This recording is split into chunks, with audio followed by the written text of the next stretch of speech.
ठाणे महानगरपालिकेने CP dumping ground येथे काम करण्यासाठी नेमलेला ठेकेदार मेट्रो वेस्ट हँडलिंग याने आज 55 कामगारांना घरी बसवलेलं आहे, त्यांना कामावरून काढलेलं आहे।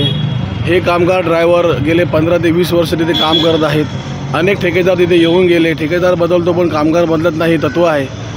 त्यानुसार आज ही दिल्लीची कंपनी आहे आणि आज आपल्या महाराष्ट्रातील लोकल पोरांना आज 55 कामगारांना घरी बसवलेलं आहे आणि त्यांनी 6 जूनला नोटीस लावली होती की आपल्याकडे काम उपलब्ध नसल्यामुळे 6 जुलैनंतर तुम्हाला काम मिळणार नाही।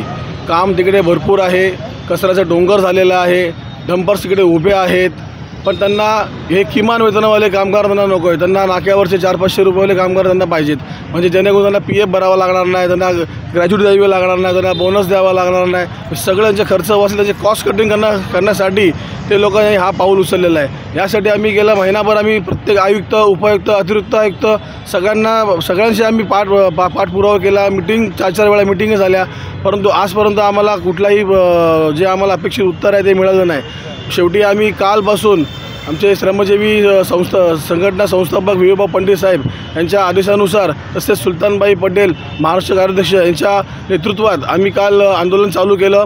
आम्ही काल 12 वाजतापासून बसलो आहे।